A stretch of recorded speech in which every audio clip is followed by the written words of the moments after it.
रोशनपुर नाम के गांव में चंदा और शांति नाम की जिठानी और देवरानी रहती थी। चंदा का पति बहुत पैसे वाला था। उनके पास किसी भी चीज की कोई कमी नहीं थी और उसके विपरीत शांति का पति बहुत ही गरीब और नशेड़ी था। शांति चंदा के घर में काम करके अपना घर चलाती थी। भाभी, घर पर खाने के लिए कुछ भी नहीं है। अगर आप थोड़ा खाना दे पाए तो बहुत मेहरबानी होगी। मुझे जो भी पैसे मिलते हैं वो तो आपके देवर नशे में उड़ा देते हैं। ये तुम लोगों का ना रोज रोज का ड्रामा हो गया है। अब देवर जी कमाते नहीं है तो मैं क्या करूं? तुम्हारा पति तो तुम्हारी सारी कमाई दारू में उड़ा देता है। रहने दो भूखा उसे। अरे ऐसे मत बोलिए भाभी, आप तो जानती ही हैं कि वो मन के कितने साफ हैं, पर इस बेरोजगारी के कारण उन्हें दारू पीने की लत लग गई है। अरे अपना ये रोना गाना बाद में कर लेना, पहले काम निपटा ले घर का। मेरा और टाइम खराब ना कर। जा गेहूं पीस ले, फिर तुझे कपड़े भी धोने हैं। शांति रसोई घर में जाकर गेहूं पीसने लगती है। पीसते पीसते कुछ गेहूं वहां कपड़ों में गिर जाते हैं, जिसे देखकर उसके दिमाग में एक आइडिया आता है। क्यों ना ऐसे ही थोड़े गेहूं मैं अपने पल्लू में बांधकर घर ले जाऊं, फिर एक बर्तन में जमा कर लूंगी और उसे पीसकर रोटी बना लूंगी। कुछ दिन तो ऐसे ही चलता रहा, मगर फिर एक दिन चंदा ने शांति को ऐसा करते हुए देख लिया। अरे पहले तो मुझे लगा तुम लोग बस गरीब हो, पर तुम लोग तो चोर भी हो। चोरनी कहीं की। मुझे तो लगता था तू गेहूं पिसती है, पर तू तो अपने पल्लू में गेहूं छुपा कर ले जाती है। निकल मेरे घर से। मुझे माफ कर दो भाभी, हमारे पास खाने के लिए एक दाना तक नहीं था, इसलिए मुझे ये सब करना पड़ा। अरे तुम लोग मेरे रिश्तेदार हो, इसीलिए दया कर कर तुझे मैंने अपने घर पे काम पर रख लिया, पर तू और तेरा पति हमारे खानदान का नाम मिट्टी में मिलाने पर उतारू हो चुके हैं। आपको मुझे जितनी गालियां देनी है दीजिए, मारना है तो मार भी लीजिए भाभी, पर मुझे काम से मत निकालिए। परिवार की बात है, वरना कोई और ऐसा काम करता ना तो धक्के मार कर कब से घर का बाहर निकाल दिया होता। रोते रोते शांति अपने घर चली जाती है, जहाँ उसका नशेड़ी पति कहता है, अरे कहाँ रह गई थी कामचोर? इतनी देर क्यों कर दी? आज पैसे लाई कि आज भी खाली हाथ वापस आ गई है? अपने हाथ दिखा। जरूर पैसे छुपा लिए ताकि मैं दारू ना पी पाऊं। नहीं जी, मैं आपसे क्यों छुपाऊंगी, और अभी आप दारू पीने की बात कर रहे हैं, उसी कारण तो आज हम लोगों की ये हालत हो गई है। किसी काम की नहीं है तू, बिना मार खाए समझेगी नहीं। रख, अभी तेरे होश ठिकाने लगाता हूँ। रामलाल शांति को बहुत मारता है। शांति का मन दुखी हो जाता है और वो गांव के तालाब के पास के एक पेड़ के नीचे बैठकर फूट फूट कर रोने लगती है। मैंने कभी किसी का बुरा नहीं किया, फिर भी भगवान मेरे साथ ऐसा क्यों कर रहा है? मैं तो रामलाल जी की फिक्र करती हूँ, फिर भी उन्होंने मुझे इतना मारा। तभी उसे एक आवाज सुनाई देती है, रोने की कोई जरूरत नहीं है बेटी, चिंता क्यों करती हो? ये आवाज कहाँ से आ रही है? शांति अपने आसपास देखती है, उसे कोई नहीं दिखता।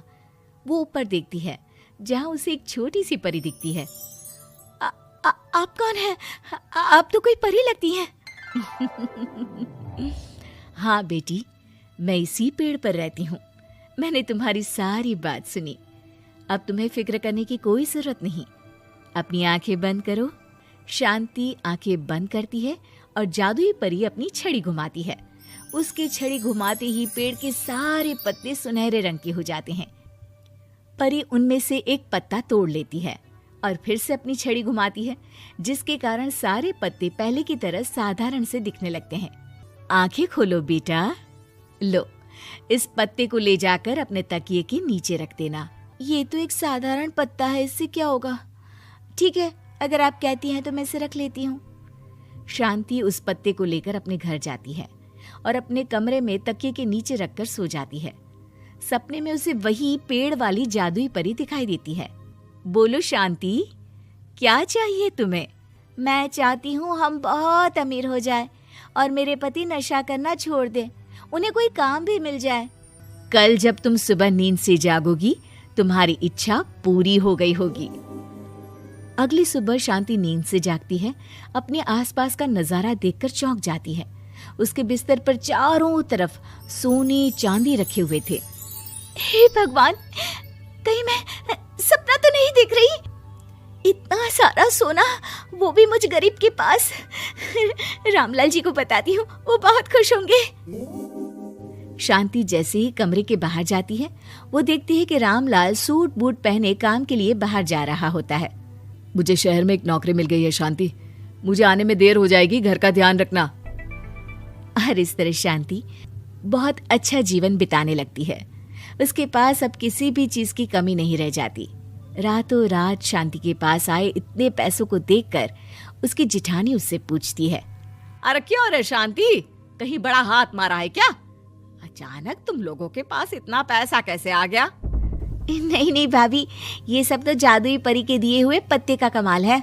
शांति जादुई पत्ते के बारे में सारी बात चंदा को बताती है, जिसे सुनकर चंदा के मन में लालच आ जाता है और वो झूठ मूठ रोते हुए उसी पेड़ के नीचे जाती है जहाँ उसकी रोने की आवाज सुनकर जादुई परी कहती है, क्या हुआ बेटा, क्यों रो रही हो? मैं बहुत गरीब हूँ, मेरे पति मुझे बहुत मारते हैं, अब मैं जीना नहीं चाहती। चिंता मत करो बेटा, अपनी आंखें बंद करो। जादुई परी चंदा को भी उसी पेड़ का एक पत्ता देती है और तकिए के नीचे रखने को कहती है। चंदा उस पत्ते को लाकर अपने तकिए के नीचे रख लेती है और अगली सुबह जब उठती है तो उसके कमरे में चारों तरफ सांप बिच्छू रहते हैं। अरे बचाओ बचाओ, कोई मुझे बचाओ, ये कैसा पत्ता है जिसे लाने के बाद उस गरीब शांति के पास तो इतना सारा सोना आ गया, और मेरे चारों तरफ ये सांप बिच्छू, अरे कोई बचाओ। चंदा अपनी जान बचाती हुई शांति के पास जाती है। चलिए भाभी, मुझे लगता है आपके घर में सांप बिच्छू को बस जादुई परी ही हटा सकती है। दोनों मिलकर जादुई परी के पास जाते हैं। ये सब तुम्हारे बुरे इरादों का नतीजा है चंदा। तुम झूठ मूठ बस पैसे के लालच के कारण यहाँ आकर रो रही थी, इसीलिए तुम्हें जादुई पत्ते ने उसकी सजा दी। अरे मुझे माफ कर दीजिए जादुई परी, मेरे मन में लालच आ गया था। अरे शांति, तुम भी मुझे माफ कर दो, मैंने तुम्हारे साथ बहुत गलत किया है, फिर भी तुम मेरी मदद के लिए आई। चंदा को अपनी गलती का एहसास हो जाता है, इसलिए जादुई परी उसके घर से सारे सांप बिच्छू को गायब कर देती है। चंदा और शांति आपस में मिलजुल कर रहने लगती हैं।